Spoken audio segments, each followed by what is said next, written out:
స్థానిక సంస్థాగత ఎన్నికల్లో సర్పంచ్ అభ్యర్థులు కావచ్చు, వార్డు సభ్యులు కావచ్చు, ఎవరైనా సరే చాయ్ తాగిపోయింది ఎవరు రారు.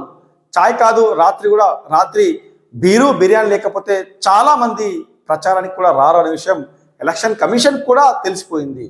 కాబట్టే బిర్యానీ ధరకు ఒక రేటు డిసైడ్ చేశారు. ఆ బిర్యానీ ధర ఏంటంటే మనం చూడొచ్చు. మీల్స్కు 80 రూపాయలు ఇచ్చారు. అలాగే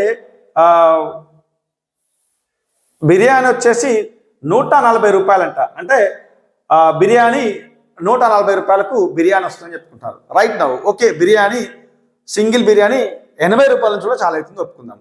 కానీ చాయ్ 8 రూపాయలు పెట్టరు. ఒక్కసారి గమనించండి, చాయ్ ఈ రోజుల్లో 8 రూపాయలకి కాబట్టి చాయ్ వస్తుండా?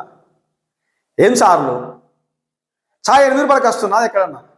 మినిమం చాయ్ 10 రూపాయలు పైనే కదా ఉండేది. మరి మీరే ఇట్లా కోతలు పెట్టి కటింగ్లు పెడితే అది దొంగ లెక్కలు రాకపోతే మంచి లెక్కలు రాస్తాడా?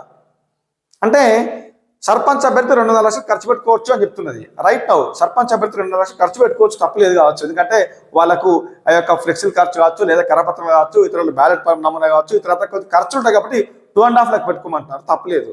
కానీ మీరు నిర్ణయించిన తరకు మార్కెట్లో ఆ వస్తువులు వస్తాయా రాదని డిసైడ్ అయిపోతే ఎట్లా సార్? 8 రూపాయలకు చాయ్ ఎక్కడ ఉందా? 10 రూపాయలు కాదు సార్, బయట ఎక్కడ టీ తాగినా 10 రూపాయలు తీసుకుంటున్నారు.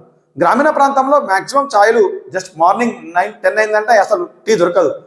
గ్రామాలలో అసలు పొద్దున 10 అయిందంటే చాయ్ దొరకదు, కేవలం మందే దొరుకుతుంది. ఎందుకంటే ఊరూరా బెల్ షాపులు ఉంటాయి. సరే, ఇప్పుడు ఏదేదో ఎన్నికల సీజన్ కాబట్టి బెల్ షాపులు బంద్ ఉంటాయి, ఒక మంచి పరిణామం. ఎందుకంటే మామూలుగా ఈసీ రాగానే బెల్ షాపులు మూగిస్తూ ఉంటారు. చాలా చాలా మాట అమ్ముకుంటూ కాదు, కానీ కాకపోతే మరీ విచ్చలవిడిగా మాత్రం అమ్మరు, ఇది నిజం.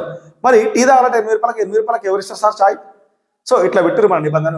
ఒకసారి సర్పంచ్ అభ్యర్థుల పోటీ చేసేటోళ్ళు ఎవరైతే ఎలక్షన్ ఖర్చు రాసేటప్పుడు దేనికి ఎంత ఖర్చు అని చెప్పేసి చూపించాల్సిన అవసరం ఉంది.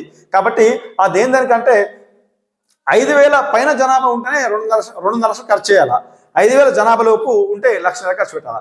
సో ఈసీ ఎలక్షన్ కమిషన్ అధికారులు సార్, మీకు ఒక చిన్న రిక్వెస్ట్, లక్షలు కోట్లు పెట్టి జనాన్ని ఏకగ్రీవాల పేరుతో కొంటున్నారు కదా.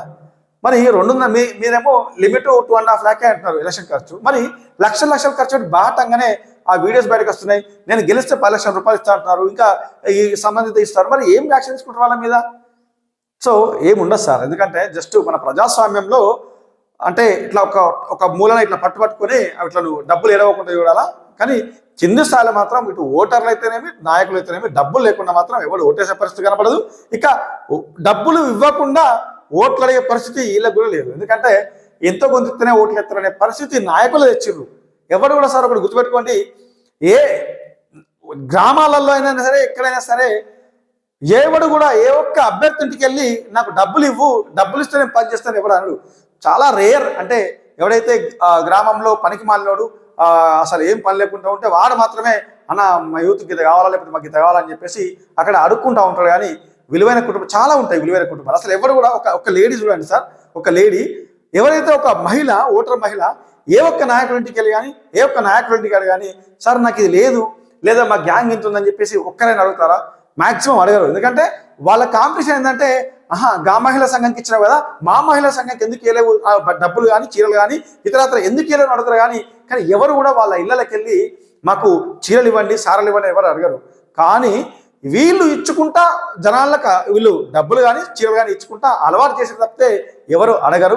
సో ఇకనైనా నినాదాలు మార్చుకోండి. ఎందుకంటే ఈసీ చెప్పేది ఒకలా ఉంటుంది, మరి చాయ్కి 8 రూపాయలు ఖర్చు పెట్టమంటుంది. మరి చాయ్కి 8 రూపాయలు ఇక్కడ దొరుకుతుందా?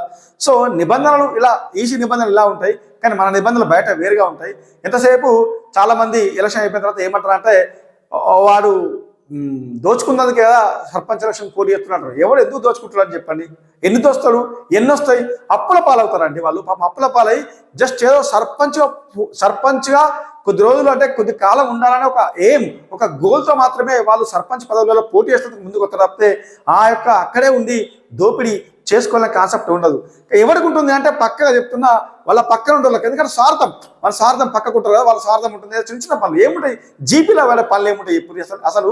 అంటే జిల్లాల వారిగా హైదరాబాద్ సరౌండింగ్ పక్కెడదాం, మిగతా జిల్లాల వారిగా జీపీలతో ఏ పనులు ఏముంటాయి? మాక్సిమం 5,000, 10,000, 5-10,000 రూపాయలు పుట్టలు కూడా స్థాయి.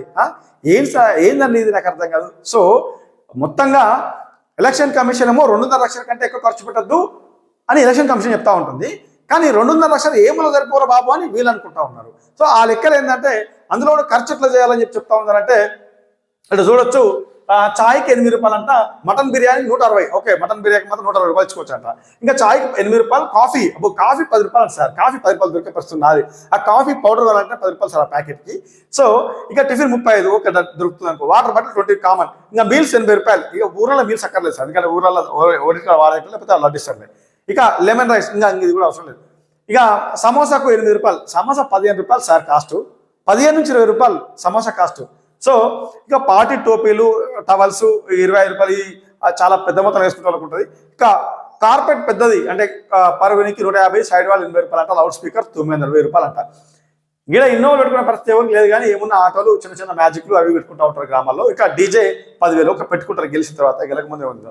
ఇక డ్రోన్ కెమెరా 5,000 రూపాయలు డ్రోన్ కెమెరా వాడితే. ఇక వేదిక ఖర్చు 3,000 రూపాయలు అంట, ఫ్లెక్సీ బ్యానర్కు 450 రూపాయలు అంట.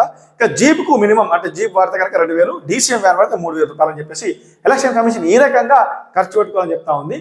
సో ఇది మొత్తంగా ఎలక్షన్ కమిషన్ యొక్క నియమ నిబంధనలు. సో ఆ యొక్క ఎలక్షన్ కమిషన్ యొక్క నియమ నిబంధనలు నిజంగా పాటించినట్లయితే దేశం ఎప్పుడో సుసంపన్నం అయ్యేది.